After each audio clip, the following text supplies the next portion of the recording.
Hello, everybody, and welcome back to OMB Reviews. I am the critic who is a cynic. How is every blessed Tuesday to everyone? We are now in the season of Septuagesima, which is the pre-Lenten season, and so normally the lights will be purple for the next few weeks with the occasional change of color when there is a feast day. Today is the feast of Saint Romuald, who was an abbot, a very early church abbot. So that's the reason why we are rocking the bright white lights today. But tonight we're going to be talking about my most anticipated films of 2023. As I said, I'd be getting to these topics as we went along further in the year. So I've done my top movies of the year, my worst movies of the year. Now we're moving on to my most anticipated films of 2023. And yes, indeed, there are indeed some films that I think are worth looking forward to. Most of them just look like they're going to be a fun time at the theater. A lot of them are more so action heavy. And then there's a couple too that I thought, hey, I actually didn't even know that this film even existed or knew much about this film, watched the trailer for them, and I said, hey, this movie probably made it onto my list. So I have a kind of an honorable mentions, but basically for anticipated films, I've said a could be fun list. So I have about 5 could be fun movies. Who knows? They could be fun. They could be terrible. And then I have 5 that I'm actually looking forward to, that I'm actually planning on going to see opening night based off of everything that I've seen. And some of them should be no surprise, as I imagine they are on some of your most anticipated films list as well. But we'll talk also tonight about the battle domestically between Avatar: The Way of Water and Top Gun: Maverick, as, yeah, let's just say Avatar kind of hit some rough water today.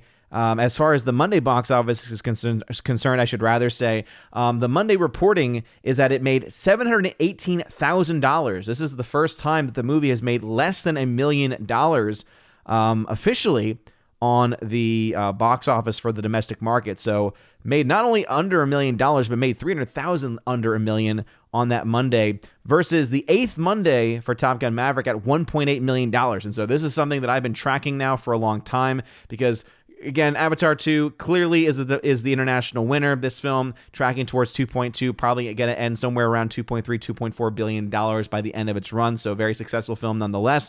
And that, of course, is much far ahead, very far ahead than the $1.4, $1.5 billion of Top Gun Maverick. That being said, what is going to be interesting is going to see where the domestic numbers end up, because domestically, Top Gun Maverick was the best film of 2022 as far as how much it made. It made $718 million. The question is going to be, is Top Gun Maverick going to be able to hold on to that number one spot, or is Avatar: Way of Water going to not only have the worldwide lead for 2022, but also the domestic lead as well? So it's going to be very interesting to see where those numbers end up. And I did see a couple people mentioning things going on with AMC and how they are apparently changing their pricing scheme. And I'm going to give a bit of a nuanced take on that one, because I probably am not going to have a similar take than some other people, especially if you are someone that doesn't think there's a lot of good films, or if you're someone who doesn't go to see a lot of movies anyway. I could see why my take on it would be a little bit different than what your take might be. And also, I'm going to talk a little bit about my very limited experience with MoviePass, because that's right, everybody, MoviePass is back.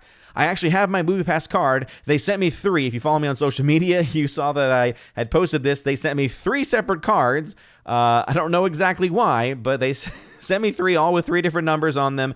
Activated 1, and still have not yet had a chance to check it out. I'm hoping to be able to check that out either tomorrow or Thursday, and I will let you all know if it works and if I find that it is worth it. Obviously, it's going to depend on one's use case. But before going any further, though, please make sure you smash that like button, lap that fire button if you're watching over on Odyssey. Smash the rumble button as well. And thank you again for joining me on this lovely Tuesday night. Let me go ahead and pull up my Rumble chat as well, as I've reminded myself of that. Right now, we are hanging out on YouTube, Odyssey, and on Rumble, and also live on Twitter as well. Let's go ahead and say hello to the people. We got Snortapoopus Cuber. What's going on, Snortapoopus? Thank you very much for being here. Thanatos Felicitas, what's going on? Random question to start things off. What was the beer bug protocol that you followed?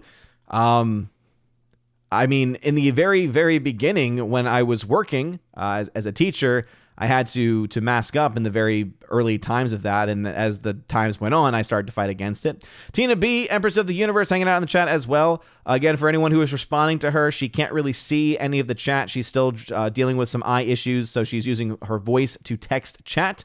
So she might be putting out some comments here and there, but just know that it's very hard for her to see a lot of these different responses. For her, there is a none of the above option. She does not have any anticipated movies for 2023.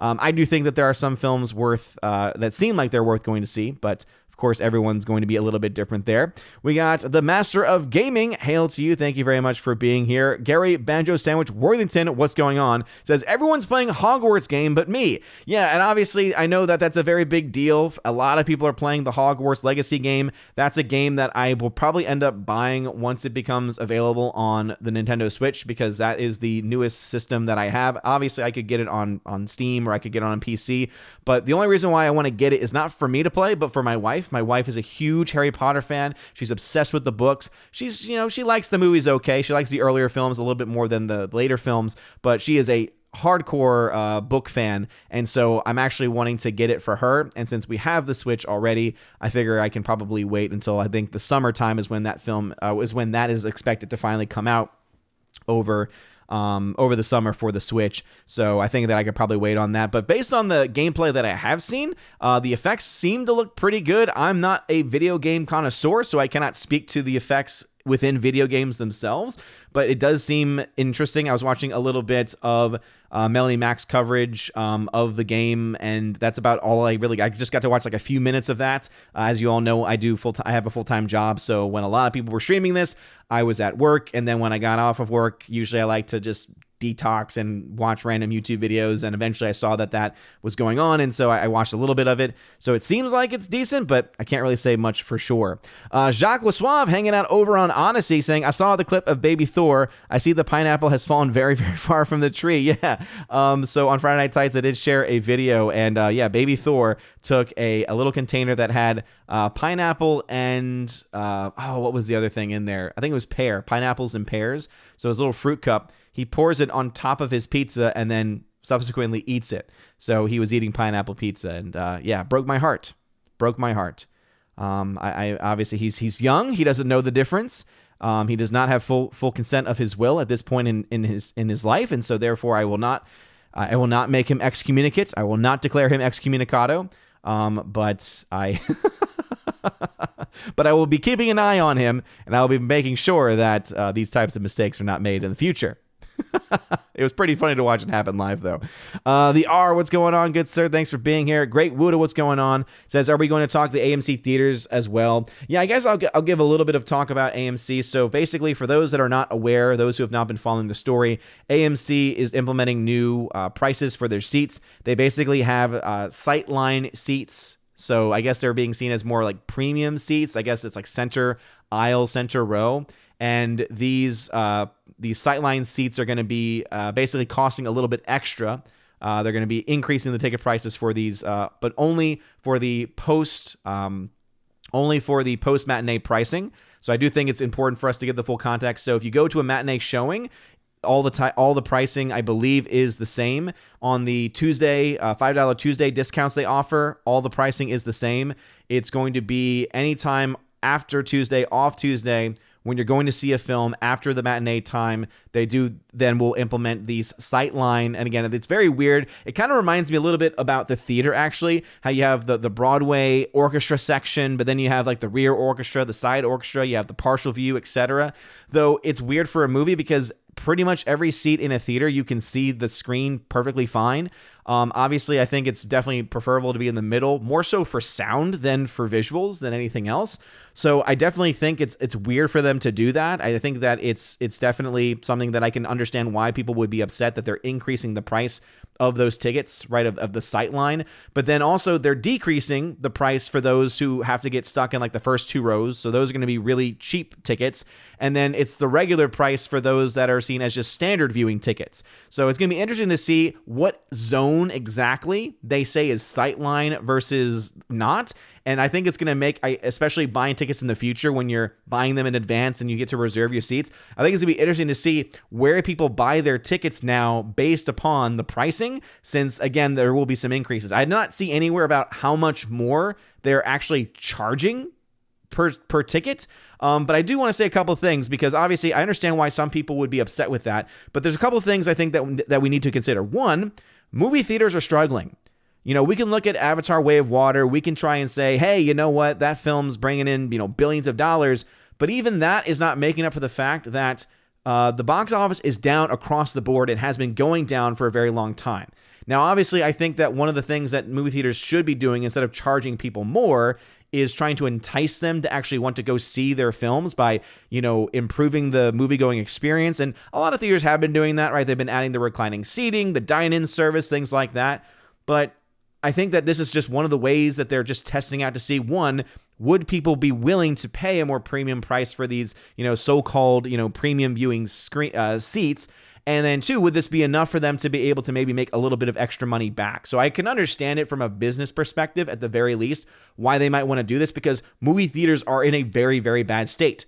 Secondly, this does not affect someone like me who has the AMC A-list. If you have an AMC A-list account, then you're not going to be impacted by this, because you still get the 3 movies every single week. So if you're an avid moviegoer and your local theater is at AMC, this is not going to affect you. If you're the person that goes to see 1 or 2 movies a year, it's going to impact you, but just by how much? I mean, if you're going to see 1 or 2 movies a year and you're paying an extra $1 for a ticket, again, on principle, I can understand why that is definitely something that is worthy of criticism. But then at the same time, if you're already not going to see that many movies already, how much of a difference does that actually make?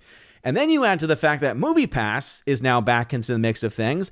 And with MoviePass, the way that their system is working, it seems that is not going to matter. Whatever seat it is that you buy from AMC theaters will be covered by the MoviePass. And so you could get a MoviePass, pay $10 a month for that, and be able to see 1 to 3 movies. Be able to see 1 to 3 movies a month. If that is something that again appeals to you. Also, what's interesting about the MoviePass is that you can actually get rollover credits. So any credits that you don't use can roll over up to 2 months worth. And I think it's interesting. So right now it's in its early infancy. I have not tested MoviePass out yet, MoviePass 2.0, so I cannot say whether or not it's going to be a good system or not. But for those that don't see a lot of movies, it could be. And that could be another way of getting around this, because if you're paying $10 and you get to see 1 to 3 movies a month on that $10 subscription fee, that means that you can go see films that cost $10 to $15 and therefore save a lot of money on that. Right. And so ultimately, again, I understand why people are upset that they are raising money, but I do think it's, one, important to understand from the business side of things how they need to make money back some way. And obviously, we know how much money they make back on popcorn and soft drinks. This is something that I've been always very open about. You all know that I worked for an AMC for many years. And so the return on investment that they would get from popcorn and from soft drinks is just insane, right? It's just insane, the amount of profits they make on that. But then at the same time, you have to remember they get almost nothing when it comes to ticket sales. In the first 2 weeks, typically, they only get about $1 for every $10 spent. And so one of the reasons why they spend, or they charge so much for those movies, or rather charge so much for the popcorn and the soft drinks, is to make up for how much money they're not making in those ticket sales. So you look at films like Top Gun Maverick or a film like Avatar, and you have to recognize that the vast majority of that money is going to be going back directly to the studio. The longer the film is out, especially if it's a very strong performer, that means more and more money will start to go to those theaters. So I understand it from the business side of it. I also understand it from the consumer side of why people are upset. Again, I completely understand why anyone would be upset by that and would say, I'm not going to go to AMC then to watch a movie there. But my question is, well, how much are they raising it by? Are they raising it just by $1? And if that is the case, if you're already only seeing 1 or 2 movies a year, does it really impact you all that much? I guess it would be my other thing. And then, again, if you love going to the movies, get an AMC A-list, because it's well worth it if you see a lot of movies in a given year. And then maybe even look into things like MoviePass if you see maybe 1 movie a month or something to that effect, because one, you have the capacity to be able to save a lot of money from that by paying the $10 a month for the MoviePass and still getting return on investment because of the tickets you go to see. And then also you have the rollovers, and they're going to be able to obviously be able to, eventually over time change that so that you can then also use credits to get 3D movies and IMAX, et cetera. So again, I know that everyone's going to have differing opinions on that, but I think that I'm trying to take that more balanced approach of I understand the business side of it, but I also understand the consumer side of it as well. And hey, it's one of those things where it's like the dodgeball quote. It's like, it's going to be interesting to see what happens, right? Let's see how it plays out. Because if it's a fail, guess what? AMC has been known to try things, or these businesses have been known to try things and then realize they don't work and then have been able to bring things back. We'll see. We'll see if it's able to actually work out when everything is said and done. Anyway, getting back into the chat, we got CJM75. What is going on? Bruce. Welcome back, Bruce. Thank you very much for being here. Joey Horn, who is a member on the channel, hail to you. Marcus Cato is in the chat as well. Thank you very much for being here. Cantina's still hanging out. Forever Sci-Fi, hail to you. Thanatos Felicitas, thank you for tagging me, saying you need to get a disco ball. So here's the fun thing. So actually, just today, some construction, or really deconstruction, started. For those that I've mentioned this previously, when we bought this house 4 years ago, or roughly, it's crazy to think, it's been 3 years maybe that we've been in this house.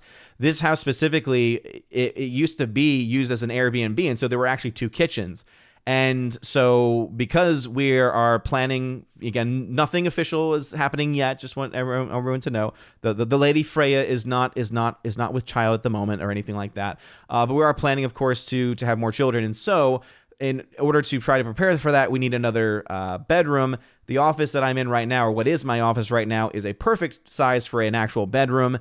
And so because of that, we are now basically tearing out the kitchen, and that is going to become my new studio. So over the next couple of months, I will start to move locations. So you'll see some different colors as far as the painting on the wall, and I'm going to have my wife try to do some design stuff with it. So, hey, I might actually have a legit background and stuff. I don't know about the disco ball, but things will be changing over the next couple of months as far as where I am. Orange Eye Reviews, thank you very much for being here as a member and also as being the newest mod on the channel. Again, I very much appreciate it. It says, sorry I'm late. Had to make a video to update the Baldwin situation. Absolutely, Orange Chat. Again, for anyone who is ever a mod or anything like that, whatever you need to take care of, you take care of you. Just nice to have just backup in the chat, basically. Andrew Hayes, what's going on? Welcome back. Thanks for tagging me. Kimberly G, who is a member on the channel. Howdy, howdy, howdy. She's saying howdy to Tina. Glad to see you in the chat. Absolutely, everyone's giving a lot of love to Tina in the chat. Keely Chow in the chat, what's going on? And since I know you're going to ask the question, I'm doing fine. Baby Thor's doing fine. And also, the Lady Freya is doing fine as well.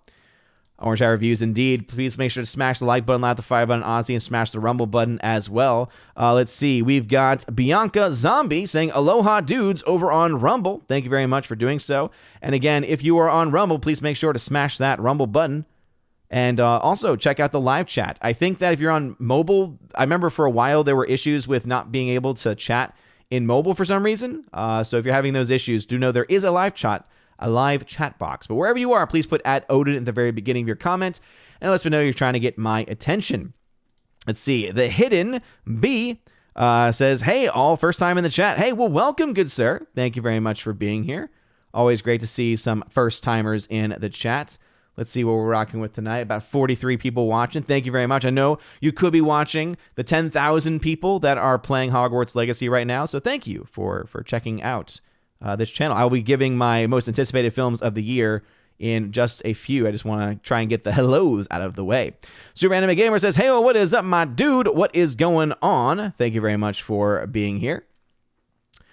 Tina, yeah. So yeah, Titanic is getting released, and I believe it's getting released in 3D. So, I mean, not only are they re-releasing it after 25 years, it's also getting re-released in 3D, which is probably why the amount of money it's expected to make this weekend is as high as it is. It actually might end up being either the number 2 or number 3 film this weekend.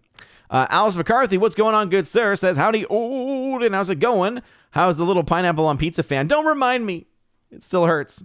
Don't know what movies I'm looking forward to. Still having headaches from Heck, so just going to listen if you don't mind. Absolutely, Alex. Please take care of yourself. Brian Barth, what's going on? Great Woodha says, oh no, please don't tell me that you support this AMC nonsense. As I said, I'm a little bit more mixed on it, right? I understand what they're doing from a business perspective because they do need to make more money somewhere. I obviously think that there probably are better ways that they could do that. but I can understand why they would be doing something like this. And my question really ultimately is, how much more are they going to be charging? And then also, too, what kind of an impact is it actually going to have, right? If that's something that impacts your patronage to AMC, hey, there are plenty of other places to go. I always say go wherever it is, go to and give patronage to the theater that is nearest to you. For me, I'm surrounded by AMCs, and I used to work at AMC, so it actually works out very well for me because I think the AMC A-list is a really good deal for someone who sees movies or tries to see as many movies as I do. And so it works for me. If you are living near a Regal, though, Regal has their own subscription service plan. I've heard some pretty good things about that one. I think Cinemark also has a plan as well. And again, I think that each one has its own benefits. MoviePass is now back in the game as well. And as I mentioned, once I actually get to try out MoviePass and go to an actual theater to see if it works, I'll let you know if it's still a scam or if it's going to actually possibly be worth it in the long run. We'll have to wait and see. Alrighty. Let's see. Griffin Turbo is hanging out in the chat. NR1978, what is going on? Thank you very much for being here. Yeah, let's see. But what I can say is I'm definitely not anti-AMC. I'm not going to be giving up on AMC or boycotting AMC because of what they're doing, because ultimately it seems like a business decision. And as I said, you just look at the financials, and I mean, have you seen AMC stock recently? Long before they were doing this, their stock was just plummeting.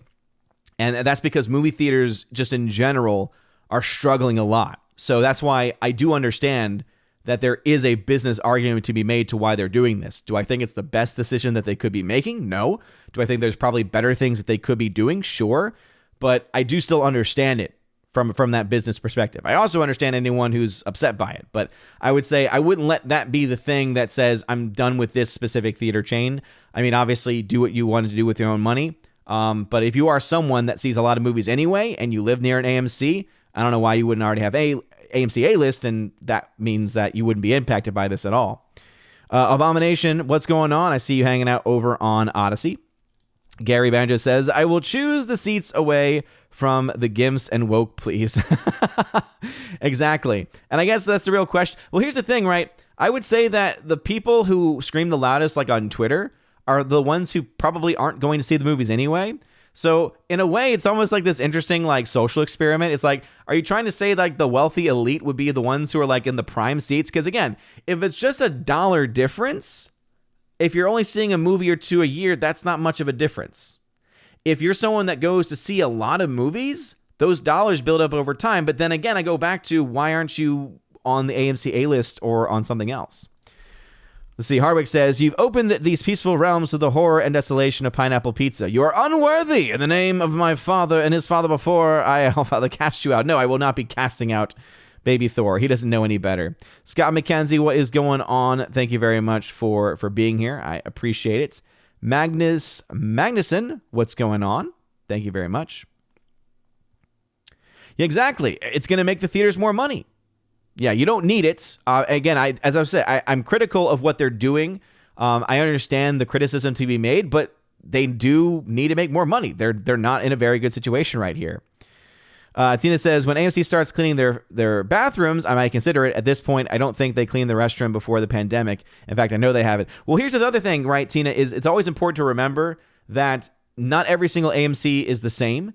So there have been a plethora of AMCs. There have been a plethora of Regals and Cinemarks. Again, there are theaters, if they are the main theater in town, sometimes they don't feel like they really need to compete. And so you're going to find nasty restrooms at almost any theater. I would say the smaller regional chains probably tend to have a little bit more care when it comes to customer service on things like that. For instance, I would imagine that an Alamo Drafthouse probably has pretty good and pretty well maintained. I have never been to one, so I can't speak from experience. But with that being said, I've gone to some that have had bad bathrooms. I've gone to some that have had good bathrooms. So again, I think that depends on where you are ultimately. Let's see. For Sci-Fi, who's a member, says, I don't have an issue with AMC as long as the extra money isn't going to Hollywood. I'm okay. Yeah, and again, it's going straight to the theaters in those instances.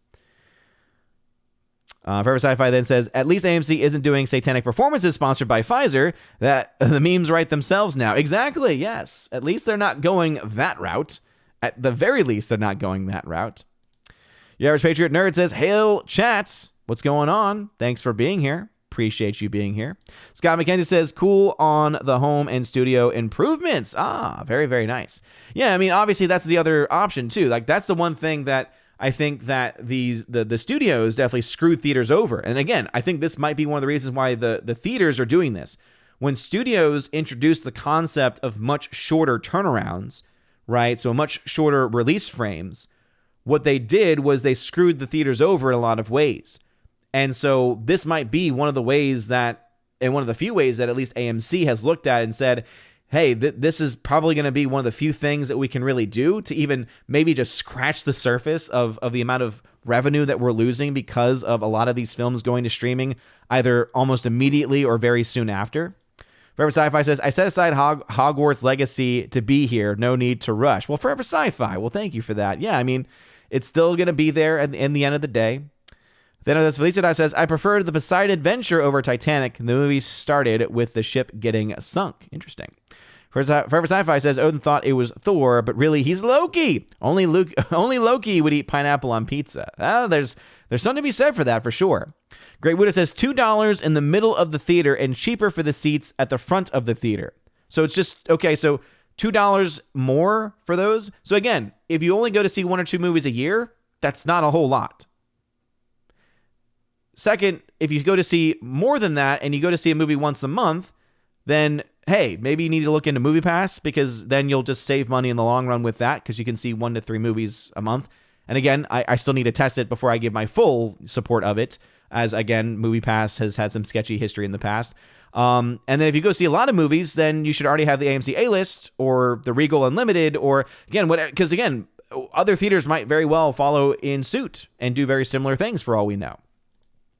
Just Another Red Shirt, hail to you. Thank you very much for being in the chat. All right, looking for people. Again, if you have a comment or question they want me to read, please put @Odin at the very beginning of your comment. Let me know you're trying to get my attention, unless you're a member on the channel. Master Gaming says, Oppenheimer is your most anticipated, also Mission Impossible 7. I will not confirm nor deny what is, and also whether or not, what part of the list it's on. Laura, the Modern Major General, what's going on? Again, we're going to jump into that list in just a second. Trent Johnson, what's going on? Welcome back. Appreciate you being here.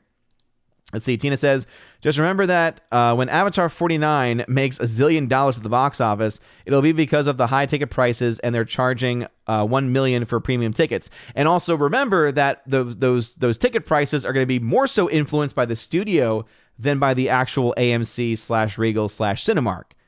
People need to remember also that ticket prices are not just set by the movie theater chains, they're also set and influenced by the studio as well. So let's never forget that either. The Morak, what's going on? Looking forward to your anticipated list. Thank you, good sir. Jacob Ironside also in the chat. JK76 is what's going on? Miss Martin Musa says you got to go to Alamo Draft House. Hey, as soon as they open up here near me in Chattanooga, Tennessee, I will gladly go and give them some patronage. Maybe the next time I'm down in Texas, I think I might try to go to the Fan Expo that's in Dallas over the summer. Maybe that's a very long drive. It was like the furthest extent of my capacity to drive. I don't know if I can do that one again, because that's really the only time that I'm ever really in Texas. And I know that they're expanding out to other states, but as far as the nearest ones near me, I've heard great things about them for sure. Definitely heard a lot of great things about them. All right, so I'm going to leave the comments there. Let's go ahead then and dive into my most anticipated films of 2023. And so just like with what I've done previously, what I'm going to go ahead and do is I'm going to treat this kind of like a regular video, so that way I can clip this part and then put it up as my main video tomorrow. Just helps to, keep myself a little bit sane of not having to do too much content over, one over the other. But anyway, let's go ahead and dive into this list. All right, so finally, I have put together my list of my most anticipated films of 2023. I put out my best of list. I put out my worst of list. I'm working on my biggest losers of 2022 as well, as far as the box office is concerned, the biggest studios that lost, the biggest winners that won as far as the box office is concerned. But obviously that one is going to take a little bit longer, since there are some films that are still making lots of money into 2022 that still count towards 2022 profit margins, and so that one will be a little bit delayed. But I have my most anticipated films. There are actually about 10 movies that I have interest in going to see. 5 of them I actually really want to go see, and I will probably go see opening night, the top 3 for sure. And then there's also 5 others that, hey, they might be fun. So let's go ahead and dive into this list, starting off again when it comes to, oops, I hope I didn't mess up anything there. I was on the wrong screen. Anyway, that's what happens when you do things live. So this is my honorable mention section, but as far as being a movie that's anticipated, I feel like it's hard to say an honorable mention for that. So I'm going to say this is the could be fun list. Could be fun. Could be a lot of fun. Could be terrible for all we know. We'll have to wait and see. The first one on my list, by the way, these are for my could be fun list. They are in order of release date. So you have the most recent, the newest release, which is set to come out, I think, in the next week or so. And then after that, it's about a week or 2 weeks between each of the other releases. And so this first one, I would say, is probably a bit of a joke, but I do have a genuine intrigue just to see how the concept of this movie is going to play out. I don't really necessarily want to see this movie, but it's interesting enough as a premise, and the fact that they bought the rights to this as soon as they became available and decided to go this route with it. I'm intrigued. Again, I don't think it's going to be good, but I'm intrigued by the concept. And that, of course, is Winnie the Pooh, Blood and Honey. This film is expected to come out over the next couple of weeks. And yeah, again, do I think it's going to be good? No. Is this my genre of movie? No. Does it look like it's going to be potentially hilarious? Yes, it very well could be. Again, it's a Winnie the Pooh story with blood and honey. It's about, what, a killer Winnie the Pooh? I don't know. There's just something about that just seems kind of entertaining to me. And so, therefore, it is my could be fun list. Could be terrible. Could be hilarious. Could be awful. Who knows? We'll have to wait and see. But anyway, Winnie the Pooh is the first on my could be fun list. And again, this is in order of release date. My next could be fun movie is, of course, Cocaine Bear. I think a lot of people were probably expecting that to be on the list somewhere. Cocaine Bear, again, the trailer for it looks like it could be a really good time. Some of the CGI elements definitely bother me a lot. The fact that you do have a director for this movie who I just do not trust. Elizabeth Banks as the director for this movie. I do not trust her as a director. The only thing that I think is the possible saving grace for this film possibly being a really fun time is the fact that the movie is being written by someone that's not Elizabeth Banks. So who knows? It could be fun. It could be fun because of that reason, but Elizabeth Banks is directing it, so that's why this is not on my official most anticipated list, because this film could be fun, but also it could be pretty garbage, and this film is expected to come out in February. My next could be fun movie is 65. That's right. I don't know why. As soon as in the trailer you have the 65 show up on screen, even before they put the million after it, I immediately was like, okay, this is going to be a movie set with dinosaurs 65 million years ago, something to that effect. And so, yeah, starring Adam Driver, dealing with the future, meeting the past, who's going to win out in the end. The CGI looks questionable at best, but I do like Adam Driver as an actor. I do think that he is a lot of fun as an actor, so could actually be a lot of fun, but could also be garbage as well. And you all know I'm very stringent when it comes to my view of CGI. And so let me just say I'm hopefully optimistic for this movie. And so that's why I do think that it ultimately could be a lot of fun. My next could be fun movie is Renfield. I saw this trailer for the first time. I went to the theater the other day and was finally able to see this. It was in my going to see Knock at the Cabin, which is a movie I don't recommend. I recently saw that one. And I finally saw a trailer for this one. I'd been hearing about this movie, and I had never actually seen the trailer for it. Finally did. And this movie also looks like it could be fun. Nicolas Cage playing Dracula.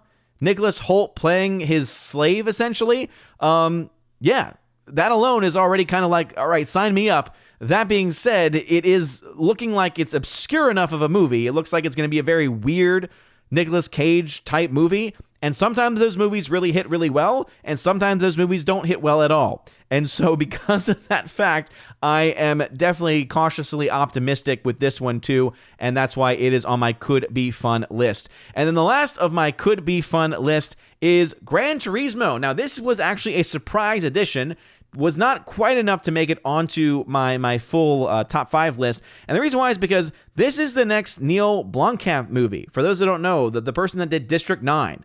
Big fan of District 9. He then unfortunately went on to make Elysium, which had some interesting concepts to it, but ultimately didn't really deliver. And then he did the movie Chappie, which really should have just been called D'Antwood, the real life story, featuring Chappie, because I felt like it was more of a D'Antwood movie. It's a band, it's what, New Zealand band or something like that.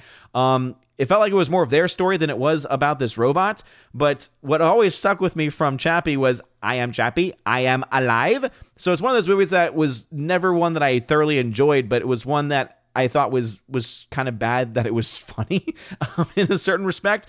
So Neil Blomkamp really hasn't done a whole lot since that, or at least not that I'm aware of. I haven't seen anything that he has done since Chappie. And then I found out that he was attached to this movie. This is based off of a video game. Apparently, it's also inspired by a true story as well. And the trailer is what got me. So there has not been an official trailer for this movie, at least as far as I'm aware as of the recording of this stream. But the initial teaser trailer has me pumped. Basically, think about the cinematography that they were able to get for Top Gun Maverick, but instead with race cars.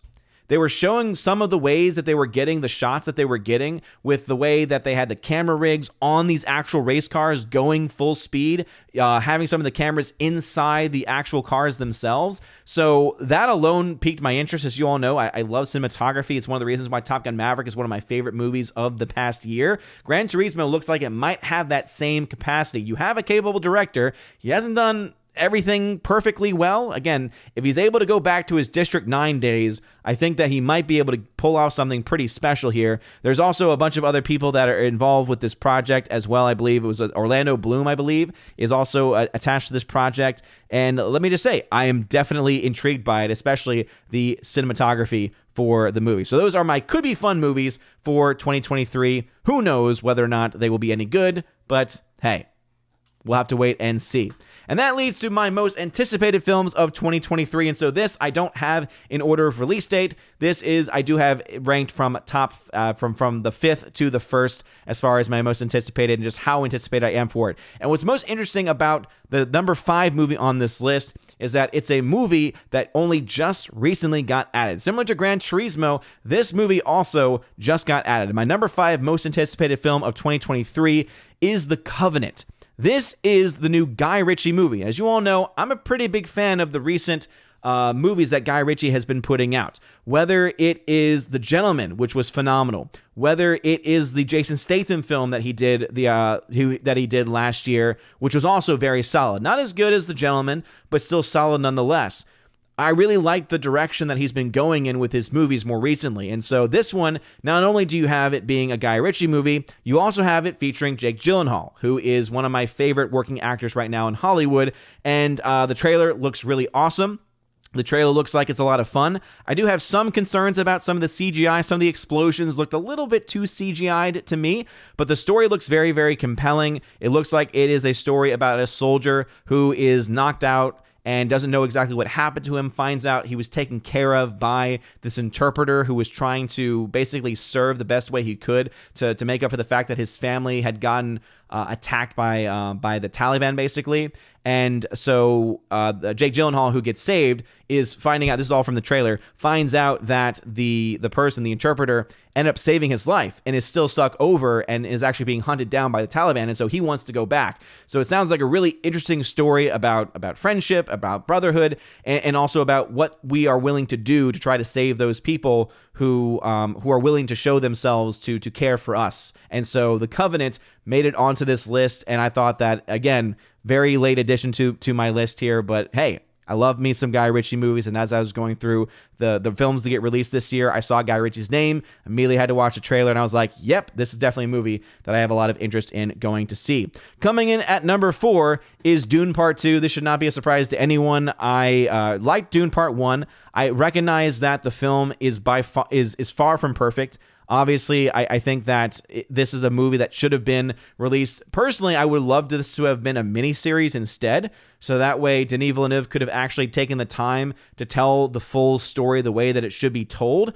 I thought that there were a lot of good things in part one, but it's going to be great to finally get a conclusion to the story, as part one really ends in a very weird spot, I think. And so, as you all know, I'm a big fan of Denis Villeneuve, and I think that he's going to continue to provide these visual spectacle pieces. And again, I hope that this film also is able to deliver in being a complete movie, whereas I think one of the biggest issues with Dune 1 was the fact that it just was not...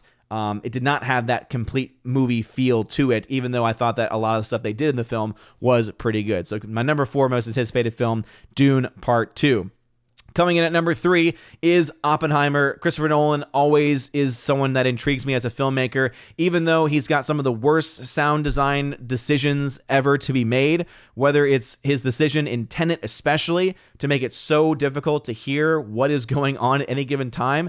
I actually still had a lot of fun with that movie. I went in knowing that the sound design on the film was terrible, that the sound mix was terrible, and I was actually still able to understand the vast majority of the dialogue and actually really enjoyed the movie. This one looks more like a throwback to some of the, more of the more realistic and grounded stories that he's so well known for.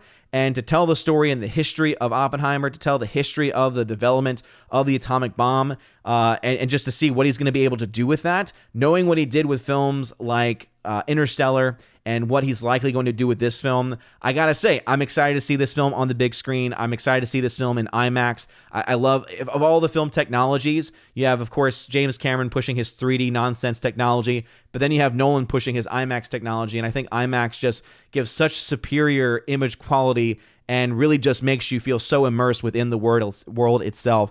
And so definitely looking forward to Oppenheimer by Christopher Nolan as my number 3 most anticipated film of the year.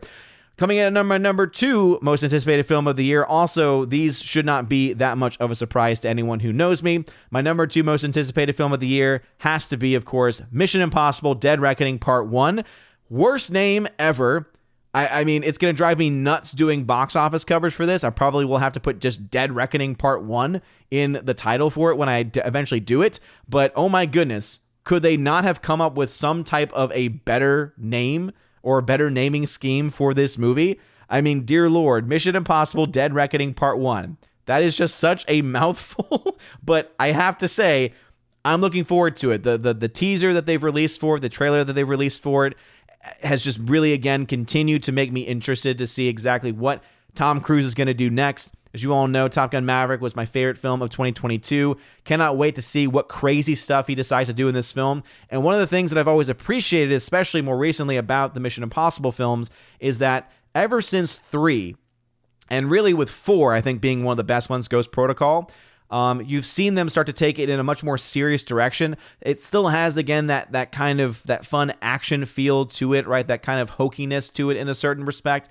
But it's definitely something to where I don't think it's as hokey as nothing is as hokey as that second film. That second film was just garbage. First film, though, definitely had a little bit of that to it, but I think ever since then, especially with Ghost Protocol, they've taken it a little bit more seriously. They've had the comedy and the comedic elements within it too, but the visual effects are really what make this film and make these films a selling point. The stories are there. The stories are there to be able to still be able to pull you through and make you appreciate what you're seeing on screen, make you buy into what you're seeing on screen. And of course, having someone like Tom Cruise behind the camera as one of the creative figures behind it, if he's able to do something similar to what he did with Top Gun and really take control of that, I think you could ultimately have a pretty good experience at the theater. And I'm glad that people do agree with Mission Impossible 2 being trash, because it is ultimately pretty trash.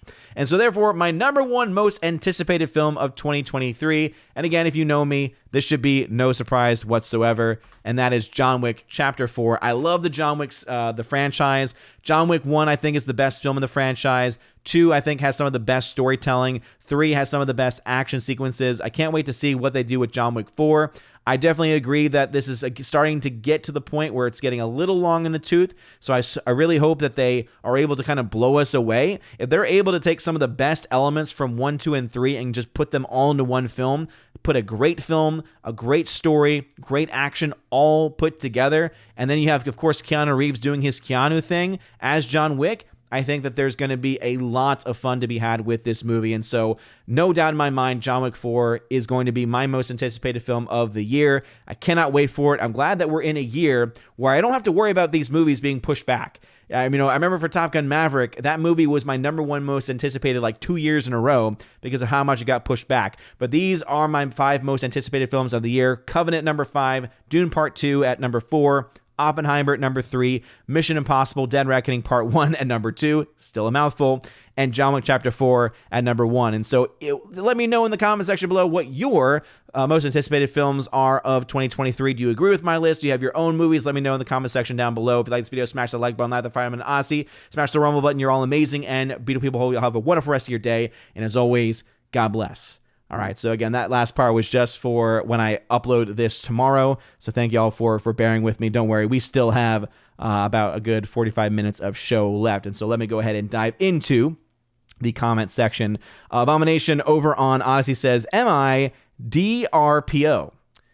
I could do that, but I don't think anyone's going to know what that's referring to.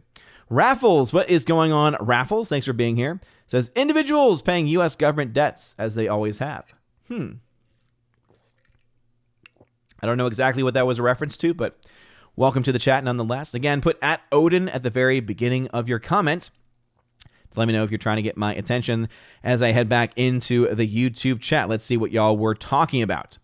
JKDBuck76 says, my wife bought Hogwarts Legacy for our son. I had no idea she was a turf bigot. Sarcasm. I, of course, understand. Such a turf. Oh, man. People saying Alamo Drafthouse is great. Snorterpoopus, who's a member, says, they'd have to pay me to see some of these movies they come out with now. Yeah, oh, believe me. I don't think I have it within me to have a least anticipated film list. I just think that the list would be just so long and ridiculous that it's just not even worth making. But yeah, I definitely agree with you there. But there are good films, or at least there seem to be some pretty good films, or at least some intriguing films coming out this year. Let's see. Gary Banjo Sandwiches, cannot wait for the new studio and background. Well, thank you. Yeah. Definitely excited to see what's going to happen. One of the deals that I had to make with the lady Freya, because I was very much pushing against it. I was like, I kind of like having the 2 kitchens, just in case something happens in the future where we might need to have the second kitchen or need to rent out the space or something to that effect. But then I also recognize that we do need to have an actual dedicated bedroom space as well. So one of the deals that we made is, since we're going through this process, that and also since it's set to come in underneath the budget that we set for it, that we would put a little bit more into trying to, have some more creative elements and creative decisions being made. And I obviously trust my wife as a much more creative person than I am. All right, let's see. JKD Buck says, I sure hope 2023 isn't as lame as 2022 when it comes to movies. As I pointed out in my best of 2022 list, there were some good movies that came out. I mean, that's kind of the age that we're in. We've been in this age now for several years where we're in the land of mediocrity when it comes to Hollywood. The vast majority of films that come out are mediocre at best, and many of them are actually just downright terrible. But there are still a lot of good movies that still come out. So I definitely do fight that premise a little bit. I do think that there are some films that are worth seeing, and I do think that there were, for instance, last year, I know that there were some films that were worth seeing. I know in 2021 there were films that were worth seeing too, but I definitely think we are in the age of mediocrity for sure. JKD Buck says, I bet my kid will want to see Ant Person 3. Yeah, absolutely. I think that is definitely one that a lot of normies will probably want to go see. Yeah, I don't have any of the Marvel films on my list. I don't care about the Marvel universe at this point. I'm sure I'll have to see them to be able to talk about them for Friday Night Tights and stuff, but ultimately I just don't care.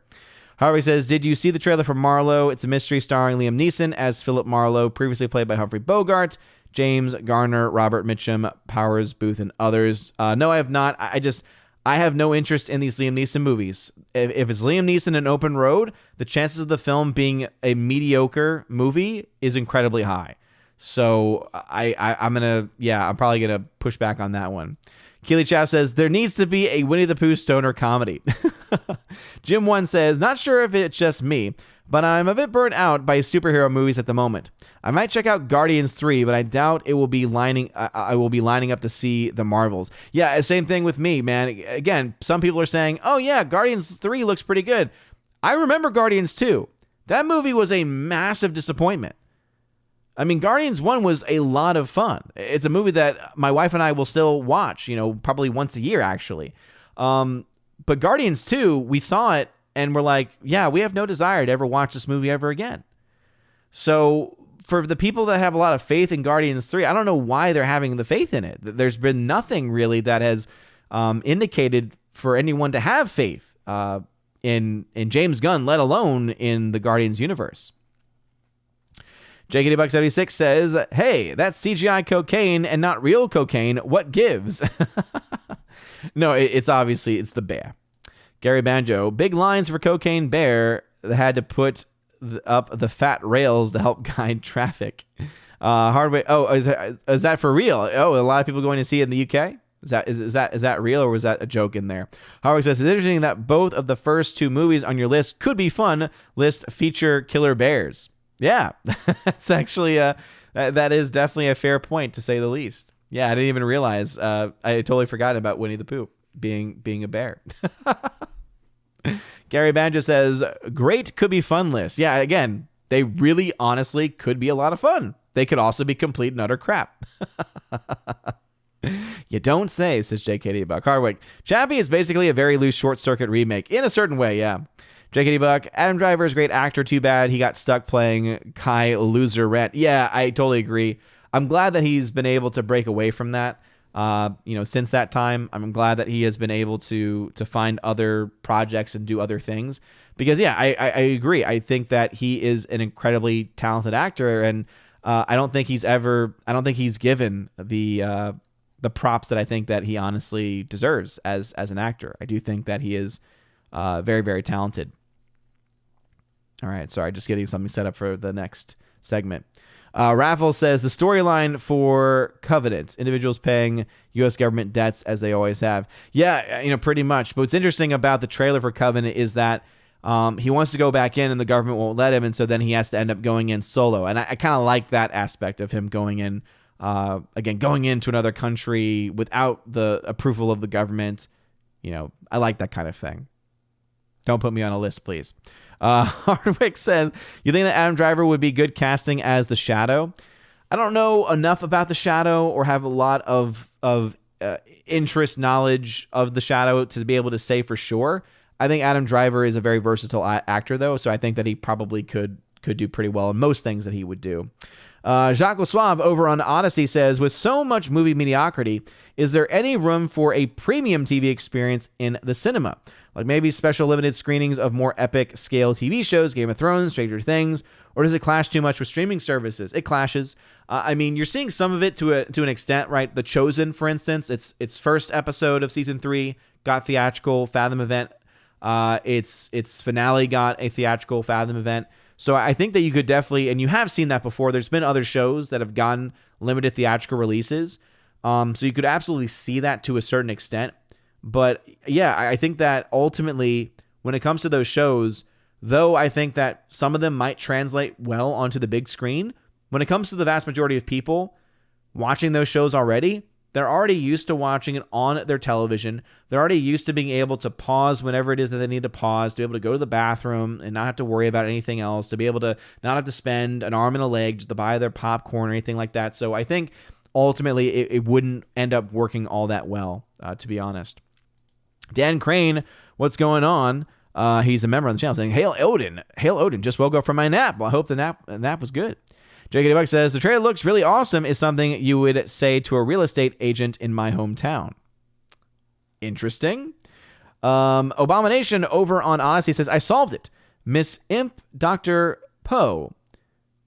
Oh, Mission Impossible. Okay, first I was like, what are you talking about? Okay, so Mission Impossible, Dead Reckoning, Part 1. And for him, he says it should be Miss Imp, Dr. Poe. No one will ever mistake it for anything but Mission Impossible Dead Reckoning Part 1. Will they, though? I think that might be I love you, Abomination. That says, Odin is already on a list for having a son commit such an atrocity as putting pineapple on pizza. It's true. It's so very, very, very true. Gary Banjo Sandwich says, sand movies? Yeah, a lot of sand movies. I don't like sand. It's coarse and rough and irritating. It gets everywhere. JKD Buck is excited for Dune 2. Indeed, indeed, indeed. Alrighty. Looking for tags. Hardwick, who's a member, also tagged to say, I recently saw a video about movie sound mixing that explained, among other things, why Nolan's sound mixing is the way that it is. I'll look in the Discord later. I'll try and watch it when I can. I think ultimately his mindset is to try to make the background noise louder, and because in his mind, and there might be some science to it, it makes the experience seem to be a bit more engaging. It makes the experience seem to be a bit more realistic, I guess. The problem, though, ultimately that comes with it is that when you're trying to make dialogue harder to hear because you're trying to create a more realistic experience about what it would actually be like, that's a problem because dialogue is what drives stories. And if people don't know what's going on in the story because they can't hear the dialogue, it doesn't matter what your methodology or logic is for doing what it is. JKD Buck says, I finally watched the John Wick movies this weekend. Really good stuff. Weird, but good. Oh, yeah. They're a ton of fun. J.K. Buck says, Indiana Jones 5, The Dial of Diversity, comes out this year. I'm skipping it. Yep, no interest in that movie for me. Hardwick then says, Mission Impossible 3 was solid. Ghost Protocol was excellent. But for me, Rogue Nation was when the franchise rose to the level of top-tier Bond movies like GoldenEye. Again, I would respectfully disagree. For me, that one was Ghost Protocol. Like, Protocol to me was when it was like, okay, now they're actually getting serious and they're having a lot of fun. Rogue Nation was good. But Ghost Protocol, to me, was just a bit better. Scott McKenzie says, your top 5 anticipated are good. Hey, I'm glad to hear it. Glad to hear that you enjoyed it. Geek Truth. Sorry, late to the party. I'd put 65 and Meg 2 on my anticipated list just for dumb fun. Yeah, I mean, here's the thing. Like, the first Meg movie was dumb fun to an extent. But, yeah, I just... the fact that they made a sequel out of it just really grinds my gears. It's like, no, just take... the fact that your first movie wasn't as bad as it should have been, and leave it at that. Don't come back with a sequel to a movie that really shouldn't have existed in the first place. Low Watermark, thank you so very much for the $25 donation via Streamlabs, saying nothing to see here, but I see you, Low Watermark. Thank you for circumventing Mama Susan. Really do appreciate that, and thank you for always being very supportive of the channel, Low Watermark. I appreciate that. By the way, Wayward Noodle, I'm getting into your super chat in just a second. In fact, here it is. Thank you very much for the $5 super chat. Says here, Mueller on EFAP gave high praise to the new Puss in Boots. Coming in late from work, you guys talk about it. If not, have you seen it? Thoughts? So I've still not yet seen it, but it is definitely on my radar. I think that might be the film I try and go see using my MoviePass card to try and test that one out, because I have heard good things about it. I've not seen the first one, and enough good things where I might just be willing to test out the MoviePass to see if it's still a scam or if it's going to end up working in the end. All right. Scott McKenzie, who's a member, says, I guess it's good you aren't naming the next one Harry and Bedroom Under the Stairs. Yeah, that's very true. Keely Chow, you're interested in the Marvel movies from Sony?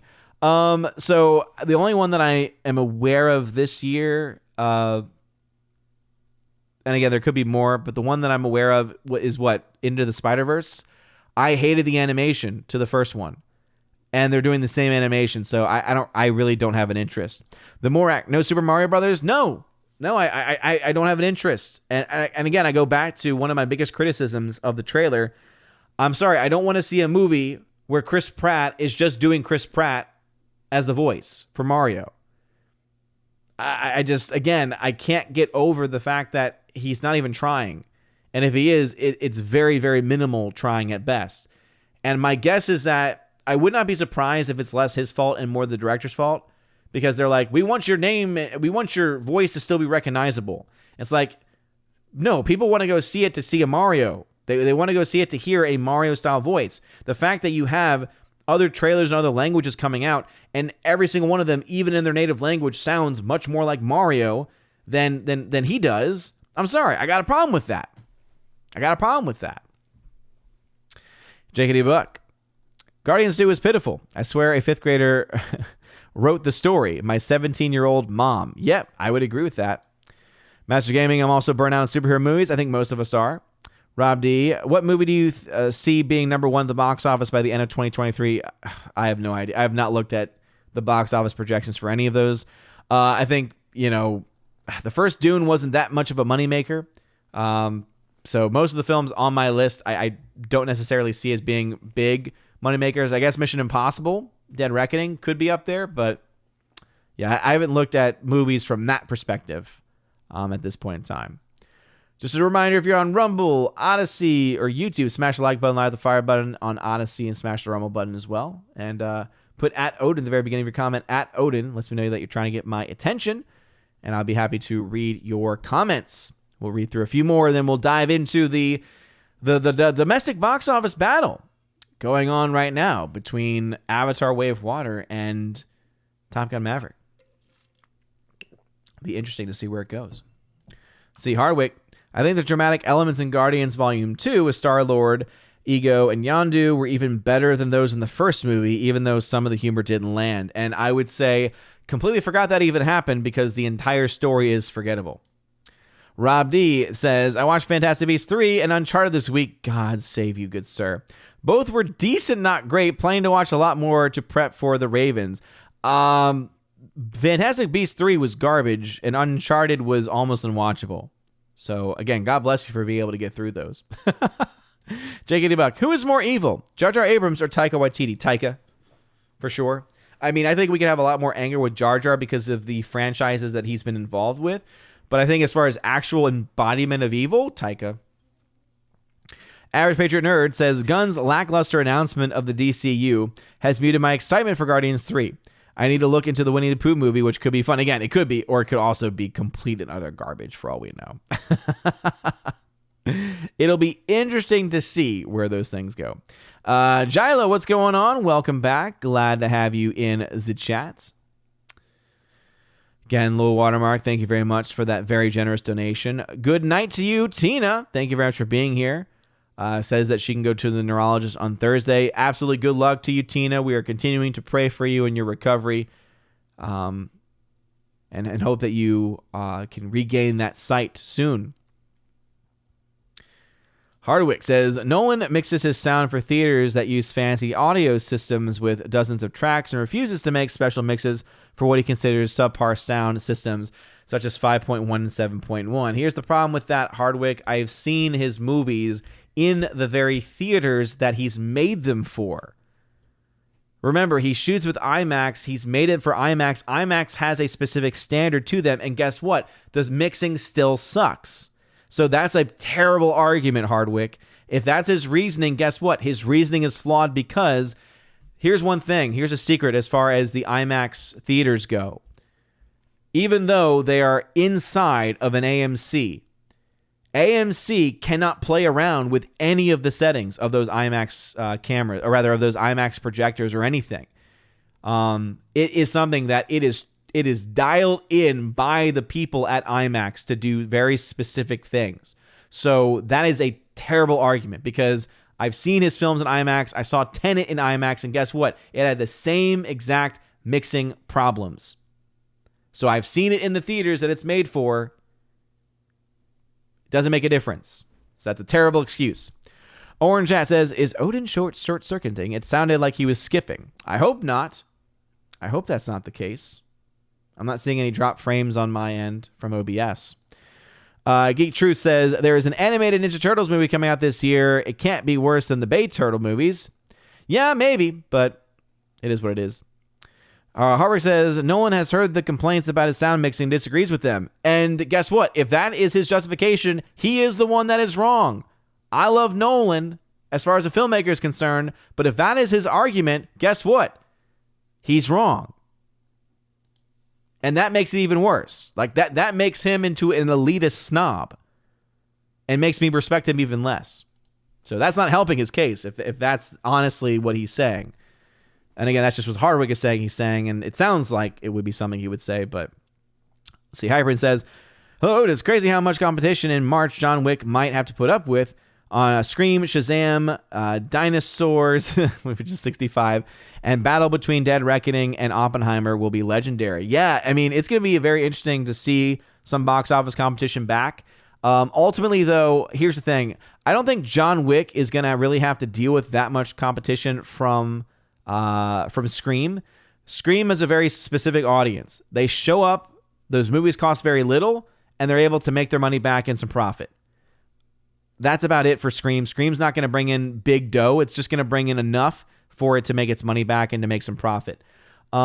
65, again, that's one where it's like, it could be fun, but it could also be complete trash. And so I think there's going to be a lot more hype around John Wick 4. I think John Wick 4 is going to definitely be the winner at the box office for the weekend that it comes out. As far as Dead Reckoning, I don't know if Dead Reckoning and Oppenheimer are coming out the same. Here's the other thing too. Are they coming out the same weekend or are they coming out staggered? It's not very common to see two big movies coming out at the same exact time. So maybe there will still be some shifting going on at as far as the actual release schedule goes. See, Master of Gaming says, speaking of Adam Driver, he is in a movie directed by Michael Mann called Ferrari coming soon. Interesting. Hybrid says, do you think if Chris Pratt Mario ends up having a Brooklyn, New York accent, it might work? Or kind of like how Lou Albano sounded in anime? I respect your opinion on the voice. Here's the thing, though, is that they're so far into filming. They would have to re-record all of his lines, and I just don't see them doing that. I really don't. I think they believe him being attached to it will bring in some people, and to change it would probably not. So you're not seeing the same type of backlash against his voice as you did for Sonic with his design, right? So because of that, I don't think they would see it as being worth it. It was worth it for Sonic to spend the extra time and extra money fixing those issues. But I think that with the voice, it's a little bit of a different scenario. So J.K.D. Buck says, I was really into Nolan's movie Interstellar until it became clear that humanity was going to survive. I loved Interstellar. It was a film the second time around I thought was just great. Harvick says, I don't know if I explained it very well. The video explains it better, but I'm inclined to agree with the elitist snob assessment of Nolan's take on the matter. Yeah, and again, based on what you said, he said that he mixes his movies for premium screens that have, 5.1, 7.1 surround sound, and that he does not want to create subpar mixes. The problem, though, is that the movies that are shown, right, made with IMAX cameras, made for IMAX screens, have the same exact problem that people in regular 2D screens talk about. So it's clearly not the mix, or rather, it's clearly not the transfer of the 5.1 to the so-called subpar sound systems. It's clearly his mixing. That's the problem. And if that's his excuse, then yeah, that comes off as elitist snobbery and also just not based in reality. Abomination over on Odyssey says, wonder which will be better, Scream or Winnie the Pooh? I mean, I'm more inclined to want to go see Winnie the Pooh over Scream. I just have no interest in the Scream franchise. I know there's some love that is out there for Scream. Not really for me. But yeah, definitely think that there is something to be said for Winnie the Pooh being at least somewhat interesting. J.K. Buck says, I liked Pedro Pascal as Mario in the recent SNL skit. That's the funny thing SNL has had in 30 plus years. I agree. By the way, man, I will say the first few segments of this past weekend's SNL were actually really, really good. Actually, I even watched them with my wife because she likes Pedro Pascal from having watched the Unbearable Weight of Massive Talent.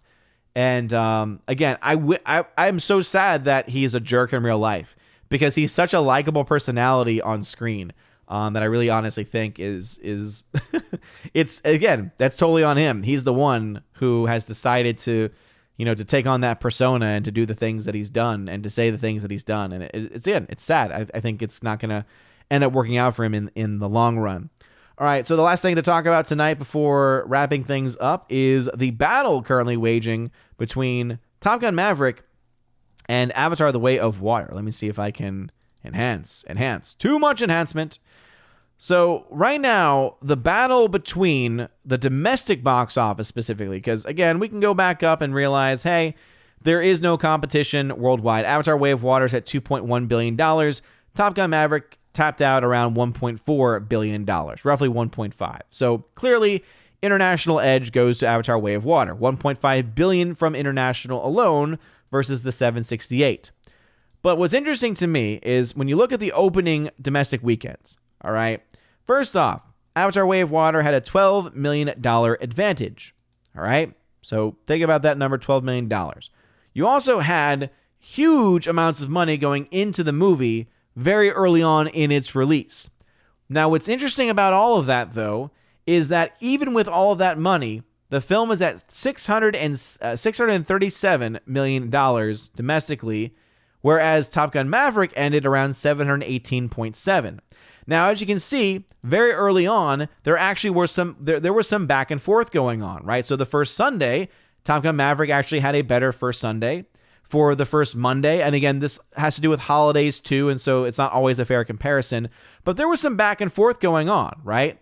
And then there was a clear run where in the second to third weekend, you can see the bold numbers here are all for Avatar 2. The movie was winning. And then we started to see a shift happen, right? Where the weekday numbers started to very much heavily favorite Top Gun: Maverick, right? So the fourth Monday, for instance, 7, 5, 5, 5, 8 versus the 3, 4, 3, 2, 7 of Avatar 2. The weekend still ended up going to that of Avatar in the fifth weekend. But then, as you can see, we start to see another shift happen where almost every single daily release starts to go by sometimes even a few $1,000,000 to Top Gun: Maverick. So again, that $12 million advantage in just the first weekend alone, and add on top of that after, let's see if we can get this by the second weekend.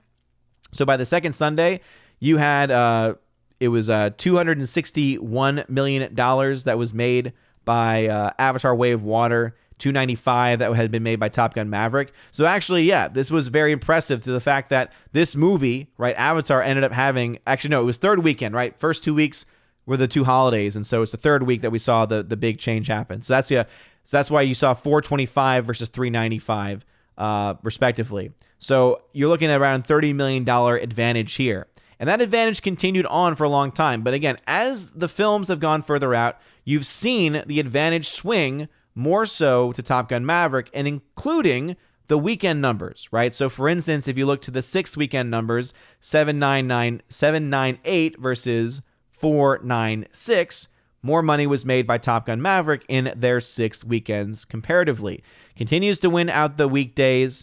Then you look to the seventh weekend numbers, 464 versus 374. Once again, you're seeing the edge go to Top Gun: Maverick there. Continuing to see the, again, domestic dailies continue to edge out and go towards that of Top Gun: Maverick. You then have the eighth weekend numbers, 343 versus 253. Again, edge going there.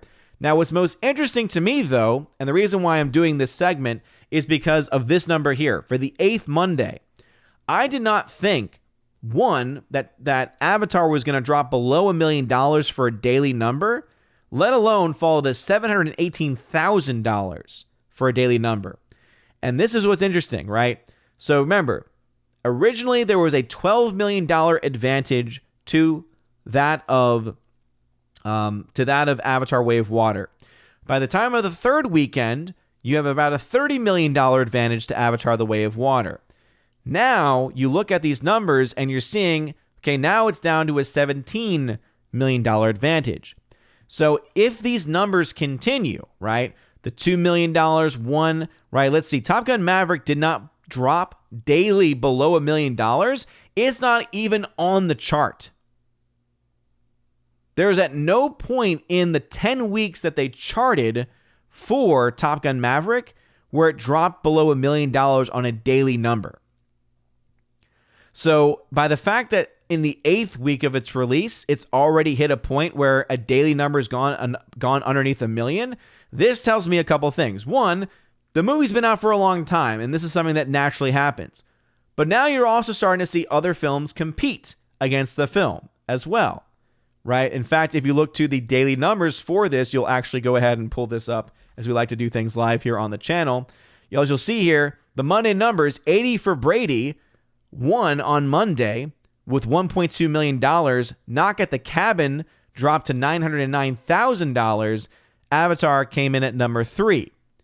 So it's interesting to me that Avatar, even on this Monday, when you see these massive drops for 80 for Brady, Knock at the Cabin, wasn't even able to win there. Now, we'll have to wait and see what numbers that come in on the Tuesday, right? Because Tuesdays are discount Tuesdays, so sometimes you see a little bit of a higher number there. But it is interesting that after 8 weeks, the film finally has a daily number underneath $1 million. Maverick never saw that happen in the first 10 weeks. So essentially, if the trend continues, as it has been now for several weeks, where Top Gun Maverick continues to trend daily ahead of where Avatar was, and also we see Avatar continue to have that natural drop-off that a film has after 8 or 9 weeks in release, as we will, of course, see as this film will be competing up against more and more movies, as we have, a huge slate of films set to come out starting this month going into March as well. Finally, some competition coming to it domestically. Will it be able to keep up with the number? And eventually, will we see? Because again, $655 million is as far as the tracking on the numbers site actually goes. The final domestic total for Top Gun Maverick was $718. So we're talking well over $60 million more that Top Gun made. The question that I have, how much more money does Avatar have in the domestic tank, for one? Will we see on this chart Top Gun Maverick edge out against the movie? And again, about a $17 million difference at this point in time. I would say, especially with on a daily number, this film dropping below $1 million, I would definitely say that there is a chance of that being the case. What is that end domestic number then going to be for Avatar Way of Water? I still think $700 million is a possibility. And if that is the case, then Top Gun Maverick is the highest grossing domestic release of 2022. Or do we see some things change and turn around? Do we see them try to do re-releases? Maybe do we see the numbers increase for Avatar because there's another James Cameron movie coming out in that of Titanic or not? Who knows? It's just going to be very interesting to see where these films line up and also where they compare when everything is said and done. So anyway, I just was very surprised to see that Avatar actually dropped below $1 million 8 weeks out.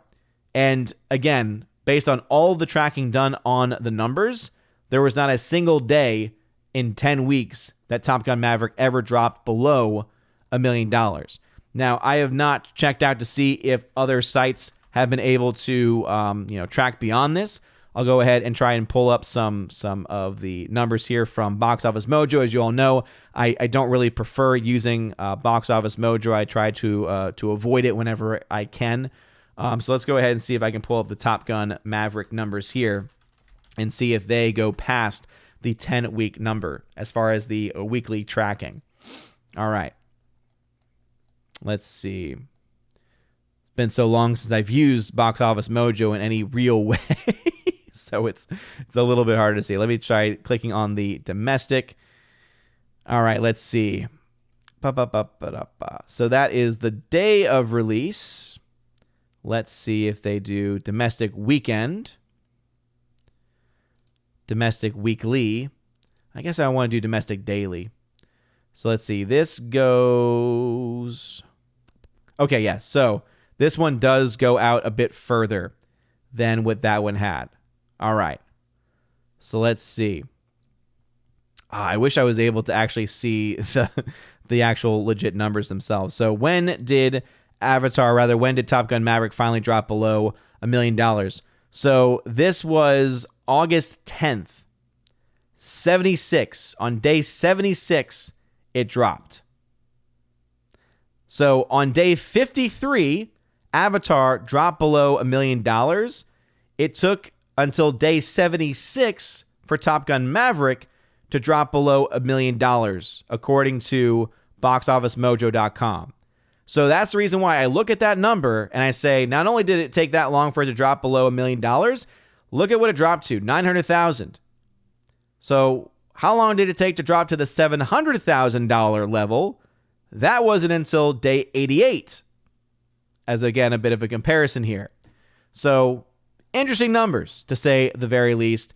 And I know that some people care about box office, some people don't, but I find it compelling, and it'll be interesting to see what film ends up being the highest grossing domestic release of 2022. Easily, Avatar Way of Water takes the cake internationally, no doubt about it. You have over $200+ million in China, right? $200 million of that going to the CCP to fund the CCP and all their human rights violations. You have all of that going on, right? But at the same time, even without China, you still have a very massive $1.3 billion hit internationally, even without those China numbers. However, domestically is a very, very interesting dynamic, to say the least. All right, jumping back into the chat, we got JK76 saying, I hope Indiana Jones 5 is what makes them fire Darlene Kennedy. I just don't know if she can be fired. I just don't know. Victor Fontaine said, aside from your list, also looking forward to Ghostbusters at the end of the year. Yeah, I mean, I almost put that on my list, but I did not want them to do a follow-up to Ghostbusters Afterlife. I think that would have been a perfect one-off movie. The fact that they're continuing it, I personally wasn't a big fan of. Harvey says, have you seen Evil Dead Rise? It looks quite good. Interesting, Sam Raimi is producing 2 movies this year, 65 and Evil Dead Rise. Yeah, I saw that he was on 65 as a producer. No, I'm not a big fan of the new Evil Dead movies. I don't like horror films in general, so I stay away from them. I like the original, like Evil Dead 2 and Army of Darkness, because those were more campy. These seem to be a bit more serious, so not my cup of tea. Hypern says, you've given me no choice but to declare you excommunicado. All March movies end up getting whacked by John Wick. Yeah, pretty much all March movies are going to be able to receive this message. You leave me no choice but to declare you excommunicado. I mean, again, ultimately, that is likely going to have to be the case. JKD Buck says, Pascal is a D-bag canoe, really. Yeah, pretty much. Let's see. Hyper and Tide to say, the only thing that was missing from the SNL skit was him screaming Alistair from Wonder Woman 84, Martha versus Alistair, Name of Justice. I think actually, no, what would have made it a little bit better for him is, oh my goodness. I think a couple more lines from the traditional Mario canon would have been good too, like, here we go, or something like that. JKD Buck says, I told you Avatar 2 would hit $2 billion. You did. You did. I do think it's funny, though, that people said, you said it was going to fail. It's like, no, I never did. Amber's Chamberpot, what's going on? Victor Fontaine, what is going on? Avatar 2 peaked at $50 million advantage over Top Gun, now down to $17 million. And as you can see, there's about a 20-day advantage that Top Gun is going to have. And so is it going to be enough to make up that difference? I think it probably will. 2 more weeks, they will hit even domestically, says Victor Fontaine, based on his numbers. That sounds about right. Let's see. Relina. Shameful that schlocky Titanic got re-released for its 25th anniversary, but Aladdin 92 did not get one for its 30th. Yeah, absolutely. But here's the interesting thing, though. Titanic, the rights to Titanic are not owned by Disney. It's a Paramount release, I believe. So that is actually the interesting thing about it, is the fact that it's actually not going to be Disney.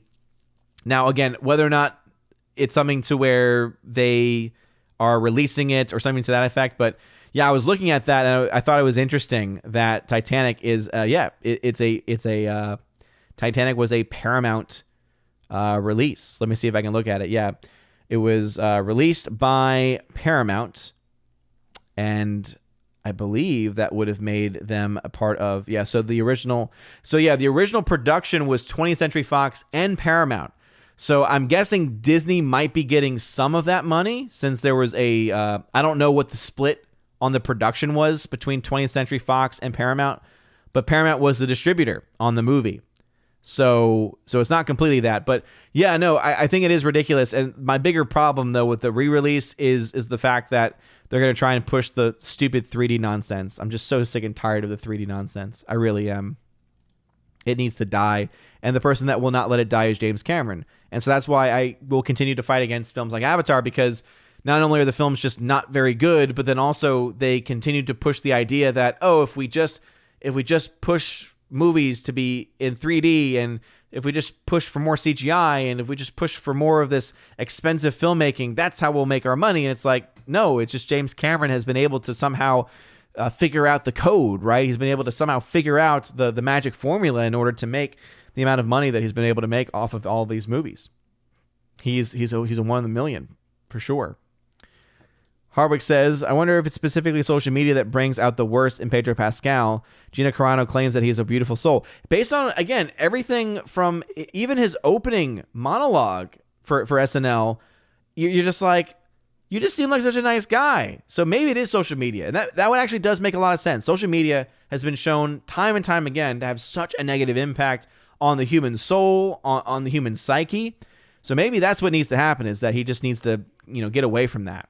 Because, yeah, when Gina Carano, who is very much not really on the same side of him, probably politically on a lot of things, is saying something like that, it one says a lot about Gina Carano, but then also it says, hey, yeah, maybe there's something more to be said there. How much trouble is Disney in money-wise? Again, I haven't broken down all of the numbers yet for 2022, but Avatar is making them a lot of money. There's just no denying that. But they lost still a lot of money in 2022, so it'll be interesting to see. That's one of the reasons why I have not done my biggest losers and biggest winners of 2022 box office yet, is because of Avatar, because that film is still hanging around, is still making profits, so I probably won't be able to make that video until end of February, maybe early March. Let's see, Hyper says, other than Mario, is there another video game character you think should have a movie? I've always wondered what a Zelda or Metroid movie would look like today's. I mean, I would love to see a live action, I don't really like the whole animated movie. I mean, there are some obviously good animated movies, but I personally, for Zelda, for that type of story, would love to see a live action version. I know there have been some like fan editions, fan renderings of what it could look like, but that could be really cool. If you were to get someone like Denis Villeneuve, I'm not saying it has to be him, but someone like him, like a visionary guy, I think that they could probably pull it off pretty well, and it could be really interesting. But yeah, I would like to see that a lot. JKD Buck says, Zelda has so many things they could do, I guess. I mean, yeah, there's just so many stories that they could absolutely do. Harvey says, when the cancel mob started going after Gina Carano, Pedro Pascal posted a drawing of Mando hugging Cara Dune in support of her. He didn't speak out publicly later when she got fired, though. Yeah, and again, I think that was probably a business move on his part. And I wouldn't be surprised if like he probably said some kind things to her behind the scenes or something like that. I mean, again, I think that it's crappy to not give the love to not give the love and give the support that you probably should have gotten from him. But ultimately, it is what it is. So anyway, with that being said, we are at time. So everyone who was watching on Rumble, on Odyssey, on YouTube, thank you so very much. Hopefully you enjoyed my most anticipated films of 2023. And of course, let me know in the comment section down below if you're watching this after the fact what your most anticipated films of 2023 are. And if you want to have fun with it, your could be fun movies, right? Hey, I'm not necessarily too excited for this, but hey, they could be fun movies. And then your actual, top 5, maybe top 3, or even top 2, if you have even that many most anticipated films. I'd be interested to hear what y'all have to say about that. This will, of course, be posted as a podcast episode. So if you're listening to this as a podcast, thank you for being a podcast supporter. And also, this will be most anticipated list will also be posted tomorrow as the main video for tomorrow. So again, thank you all for being supportive of me being able to do that and to be able to clip that out after the fact. Again, thank you very much for your love and support this evening. Thank you, Wayward Noodle and Low Water Mark, for your donations this evening. It does help out a lot, and it definitely continues to push the ship going forward. Kimberly G, you have a good night. JKD Buck, I'd like to see Carano glove up and beat Darlene Kennedy. Oh boy. Anyway, I do not condone violence, but well, love you, JKD. But anyway, thank you all so very much for being here. Please make sure before you head out that you smash the like button, like the 5-minute Odyssey, and smash the Rumble button as well. You are all amazing and beautiful people. Hope you all have a wonderful rest of your evening. And as always, God bless.